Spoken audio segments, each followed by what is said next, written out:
Bismillah.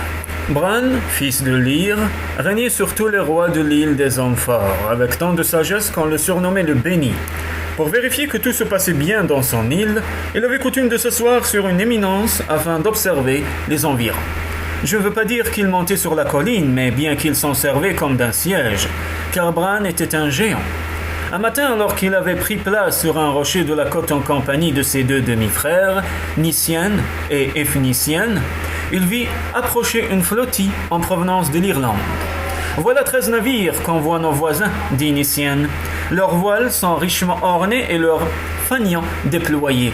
Voyons quel message ils nous acheminent, quel cadeau ils nous apportent. » Nicienne était l'homme le plus pacifique que l'île des hommes forts eût jamais connu. D'une seule parole, il éteignait des querelles remontant à plusieurs générations. « Voilà 13 navires armés qu'envoient nos voisins, dit Ephnisien. Leurs flancs sont chargés de guerriers. Ce sont des pillards qui espèrent ravager nos domaines. » Ephnisien ne se plaisait que dans la discorde et la bataille. D'une seule parole, il semait la haine entre les frères les plus unis. « Attendons, dit Bran, et nous verrons. » Le navire de tête échoua sa proue sur la grève. Un messager sauta à terre et leva son bouclier au-dessus de sa tête en signe de paix. Bran dépêcha une estafette à sa rencontre. « À qui appartiennent ces navires ?» demanda le soldat. « Matholwch, roi d'Irlande, est à bord. Pourquoi reste-t-il sur son navire ?» Par souci de paix, comme il vient en solliciteur, il ne touchera pas le sol de ce pays à moins d'être certain d'obtenir ce qu'il demande. Ainsi, en cas de refus, il n'aura pas subi d'offense en territoire étranger et pourra se retirer sans avoir à venger son honneur. Cette prudence plut à Bran. Malgré l'avis d'Ephnisien, qui le mettait en garde contre une probable traîtrise, il vint lui-même sur la plage, s'y accroupit pour rapprocher son visage du navire et dit « Sois le bienvenu, Matholwch. Ce que tu demanderas, je te l'accorderai si cela est en mon pouvoir. » Matholwch répondit depuis la proue de son embarcation, ce qui ne l'empêcha pas de devoir lever la tête, car son interlocuteur était plus grand que le plus haut des mâts de la flottille. « Ce que je demande, c'est ta sœur, Branwen. Tous les bardes louent sa beauté et sa sagesse. Je la veux pour épouse. Ainsi l'amour scellera l'union entre nos deux peuples. » « Rien ne me serait plus agréable, répondit Bran. Je connais ta réputation de justice, de probité. Je sais que tu comptes parmi tes ancêtres le roi de Miles, auquel les enfants de Dana cédèrent la surface de l'Irlande. Cela te rend digne d'entrer dans ma famille. Toutefois, je ne peux t'accorder la main d'une femme libre, si elle-même s'y oppose. Rejoins-moi, nous en discuterons. Voyant que l'entrevue prenait un tour aussi favorable, Ephnisien préféra se retirer tandis que les Irlandais débarquaient avec armes, bagages et chevaux. En ce temps-là, on menait les choses rondement. Branwen vit Matholwch, il lui plut, elle l'épousa le soir même. Quand Ephnisien revint et apprit le mariage, il entra dans une vive colère. Comment le conseil des clans a-t-il pu donner son accord à cette union sans me consulter ? Ne suis-je pas le frère de Branwen, au même titre que Bran ? Je laverai cet affront en répliquant par une offense plus grande encore. Furieux, il se précipita vers l'écurie et mutila tous les chevaux des Irlandais. Quand les compagnons de Matholwch s'en aperçurent, ils vinrent réclamer vengeance. Cette nouvelle plongea Matholwch dans la perplexité. Si les hommes forts avaient voulu l'insulter, pourquoi avait-il commencé par lui accorder la plus belle fille du pays ? Et puis, déclarer la guerre à son beau-frère n'était pas le meilleur moyen d'établir l'harmonie dans son ménage. Il persuada ses capitaines de ne pas agir sous l'effet de la colère. Ils y consentirent d'autant plus volontiers qu'ils savaient leurs troupes très inférieures en nombre. D'ailleurs, Bran était fort capable de tous les mettre en pièces à lui seul. Néanmoins, dirent-ils, tu ne peux accepter plus longtemps l'hospitalité de Bran sans perdre la face. Emmène ta femme et quittons ce rivage. La mort dans l'âme, Matholwch le leur concéda. Soit, nous plions bagages immédiatement. Quand Bran apprit que les Irlandais se retiraient sur leur navire sans attendre la fin des noces, il s'en étonna d'abord, mais il ne lui fallut pas longtemps pour soupçonner un mauvais tour d'Ephnisien. Aussi envoyait-il Nicienne s'informer sur la raison de ce départ précipité. Quand il sut la vérité, il dit à Nicienne « Retourne près de Matholwch, voici ce que j'offre pour qu'il prenne place à la table du banquet, car je ne veux pas que ma sœur s'attriste d'un mariage gâché par le ressentiment. » Les chevaux, je les remplacerai nombre pour nombre, et pour prix de l'affront, j'offre une barre d'argent aussi haute que lui, et un plat d'or aussi large que son visage. Soulagé, Matholwch accepta cette offre. Pourtant, il demeurait soucieux. Les Irlandais sont fiers, confia-t-il à Bran. On peut même dire ombrageux. Ne vont-ils pas m'accuser de faiblesse? Alors je vais faire davantage. Outre les chevaux, outre l'or et l'argent, je te donne ce chaudron que tu vois là-bas. Attention, ce n'est pas un vulgaire ustensile de cuisine. Si le fracas des armes résonne à tes oreilles, allume un feu sous ce chaudron, empli d'eau claire. Tout homme tué au combat que tu y baigneras retrouvera la vie. Matholwch en conçut une grande joie. Ce présent somptueux prouvait la sincérité de Bran. « Attention, prévint encore celui-ci, avant de plonger un homme dans le chaudron, assure-toi qu'il est bien mort, sinon tu perdrais tout. » Quand le festin fut achevé, Matholwch regagna l'île verte en compagnie de Branwen. Celle-ci sut se faire aimer des Irlandais autant qu'elle l'était de son époux. Au bout d'une année, il lui naquit un fils, qui reçut le nom de Gwern. Tout se passait donc pour le mieux, quand la deuxième année, le bruit courut que Matholwch avait subi un affront au pays des hommes forts et avait préféré la fuite à la vengeance. Il dut s'expliquer devant le conseil des clans. « C'est vrai, reconnut-il, un furieux a mutilé nos chevaux, mais Bran les a remplacés. Cela compense les bêtes perdues, mais quelle réparation as-tu obtenue pour l'affront? Il a offert une barre d'argent et un plat d'or. » Dans cette atmosphère de scandale, on estima la compensation insuffisante. « Quoi » criait-on, « quelques livres de métal suffiraient à acheter l'honneur des Irlandais? Il a aussi donné un chaudron d'immortalité qui nous permettra de défaire tous nos ennemis, quel qu'en soit le nombre. C'est lui qui l'affirme, puisque tu n'as pas eu l'occasion de vérifier les prétendus pouvoirs du chaudron. Comment savoir s'il ne s'est pas moqué de toi ?» protestait l'un. « A-t-il seulement proposé de te livrer le coupable, si tu avais cherché à t'en emparer? Peut-être aurais-tu eu l'occasion de tester les pouvoirs de cet objet » hurlait l'autre. « À la vérité, tu as eu peur de perdre ta femme » vociférait un troisième, non sans justesse. Les esprits s'échauffaient.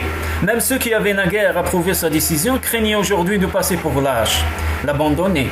Matholwch eut beau faire valoir les avantages d'une alliance avec Bran, quelques excités, à coups de paroles ronflantes, emportèrent la décision. On exigea de lui qu'il rende l'humiliation pour humiliation. Matholwch était atterré, mais un roi n'est pas libre. Il lui faut appliquer la loi que lui impose son peuple. Or voici ce que le conseil exigea. Comme on ne pouvait au bout de tant de mois renvoyer Branwen à son frère, qu'au moins le roi la chasse de sa chambre et compense par son humiliation l'affront subi par les Irlandais, ainsi Branwen fut-elle réduite à l'état de servante préposée à la préparation et à la cuisson du pain. Pour que Bran n'apprenne pas le sort réservé à sa sœur, Matholwch fit interdire qu'aucun navire franchisse le détroit qui sépare les deux îles. 3 années passèrent ainsi. Chaque matin, depuis sa fenêtre, Matholwch contemplait celle qu'il aimait toujours, sans désormais avoir le droit de lui adresser la parole. Malgré la fatigue des travaux domestiques, elle conservait sa beauté. En dépit de ses habits de servante, elle n'avait rien perdu de sa fierté. Régulièrement, Matholwch demandait la levée de la peine, mais le temps n'émoussait en rien la colère des Irlandais. Or, au 3e printemps, un oiseau prit coutume de se poser chaque matin au bord du pétrin sur lequel se penchait Branwen. Au début, la jeune femme ne vit en lui qu'une distraction à son chagrin. Mais bientôt, une autre idée lui vint. Elle commença par habituer l'oiseau à répondre à sa voix. Quand elle le jugea suffisamment apprivoisé, elle lui dit « Petit brin d'aile, la mer n'est pas un obstacle pour toi. Sur l'autre rivage, tu trouveras mon frère bien-aimé. » Et elle lui expliqua comment reconnaître Bran, ce qui n'était pas très difficile, même pour un étourneau. Il n'y a pas tant de géants en ce monde. « Je te confie ce message, dit-elle en glissant sous son plumage un billet dans lequel elle exposait ce qui lui arrivait. Va vite. » Le volatile franchit la mer et se posa sur l'épaule de Bran. Là, il s'ébroua tant que la lettre apparut. En la lisant, Bran entra dans une vive colère. Il rassembla son armée et tint conseil. « Ne nous emportons pas, recommanda Nicienne. Si Matholwch a consenti à une telle infamie, c'était certainement pour éviter à Branwen un sort plus funeste encore. Envoyons un ambassadeur auprès de lui pour connaître toute la vérité. » « La vérité, s'insurgeait Phénicienne, je vais te la dire. Les Irlandais sont des barbares qui méritent une bonne leçon. » Les guerriers, toujours prêts à en découdre, l'encourageaient en frappant leurs boucliers avec la garde de leurs glaives. Nicienne, ce jour-là, ne l'emporta pas sur l'esprit de vengeance. Peu de temps après, les porchers de Matholwch firent éruption chez le roi pour annoncer qu'ils avaient été témoins d'un grand prodige, alors qu'ils conduisaient leurs bêtes près de la côte. Une forêt couvre la mer dans la direction du Levant. Est-ce tout ce que vous avez vu? Non pas. Au-dessus des vagues se dresse une montagne. En haut de cette montagne, on distingue un pic. De chaque côté du pic s'étend un lac. Est-ce là ce qui vous effraie? Non pas. Seulement la forêt et la montagne tout étaient en marche et se dirigeaient vers nos côtes. Matholwch consulta ses sages, mais aucun druide, aucun barde ne sut interpréter le phénomène. Cependant, l'un d'eux suggéra, puisque cette merveille venait du Levant, d'où est originaire Branwen, peut-être saura-t-elle l'expliquer. Qu'on aille la chercher, dit Matholwch, qui malgré la gravité des circonstances se réjouissait de pouvoir enfin parler à sa femme. Elle savait en effet, redressant la tête, le regard chargé de défi, elle énonça. La forêt, ce sont les mâts innombrables de la flotte des hommes forts. La montagne n'est autre que Bran, mon frère. Aucun navire n'est assez vaste. Pour le porter aussi, doit-il franchir la mer à gué. Le pic, c'est son nez. Les lacs, ce sont ses yeux. Les chefs de clan se dirent qu'ils eussent mieux fait de réfléchir avant d'exiger de Matholwch l'humiliation de Branwen. Mais il était trop tard pour éviter la guerre. Soit, soupira Matholwch, que l'on coupe les pans de la rivière Linon. Quand les troupes de Bran atteignirent le cours d'eau, celui-ci se révéla un obstacle infranchissable. Aucun radeau ne flottait à sa surface et quiconque tentait de le traverser à la nage se sentait irrésistiblement attiré vers le fond. Alors Bran déclara « Celui qui se prétend le chef doit être un pan. » Le géant se coucha en travers de la rivière et toute l'armée passa sur son dos. Quand il se releva, les ambassadeurs de Matholwch accourus à bride abattue s'inclinaient pour le saluer. Afin d'éviter la guerre, annoncèrent-ils, le roi propose de céder son trône à son fils Gwern, qui est aussi ton neveu. Ainsi le roi d'Irlande te sera allié par le sang et nos deux peuples seront frères. Ne l'écoute pas, persifla Efnicienne. Gwern n'est qu'un bambin. À travers lui, Matholwch continuera à régner. Maintenant que nous sommes ici, qui t'empêche de prendre l'île pour toi-même? Bran trouvait cet avis sensé. Néanmoins, craignant pour la vie de Branwen, il accorda une trêve.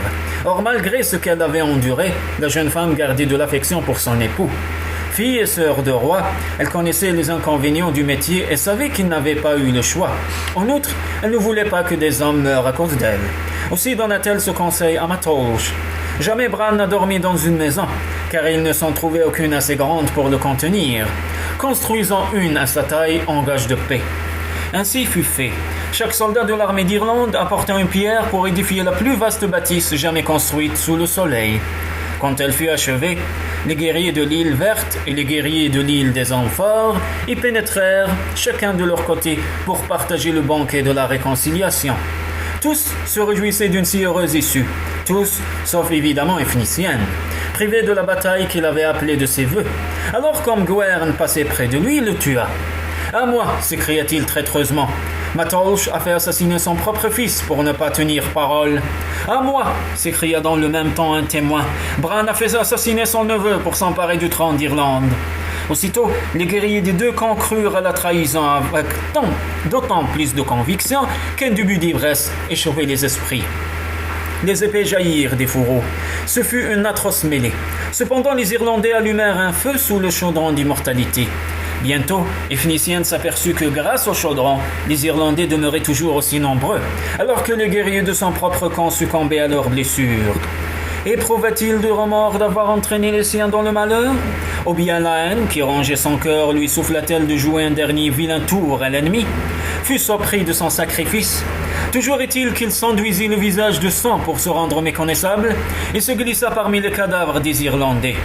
Quand on le jeta dans le bain d'immortalité, son corps d'homme vivant se dilata tant que le chaudron éclata en 4 morceaux. Longtemps, le combat se poursuivit. Lorsqu'il cessa, il ne restait plus parmi les sujets de Matholwch que 5 femmes, qu'on épargna parce qu'elles étaient enceintes. Tous les Irlandais d'aujourd'hui en sont les descendants du côté des hommes forts. La situation n'était guère plus brillante. 7 seulement regagnèrent leur île. Parmi eux se trouvaient Bran et Nicienne. Le géant aurait sans doute survécu à ses blessures si l'accablement n'avait eu raison de sa volonté. Comment pourrais-je supporter un tel désastre? Demanda-t-il à Nicienne. Si j'avais eu à temps la sagesse de tordre le cou à Efnicienne, si j'avais prêté l'oreille à tes propos, plutôt qu'à ceux que me conseillaient la colère et l'orgueil, nous n'en serions pas là. Avant de mourir, il demanda.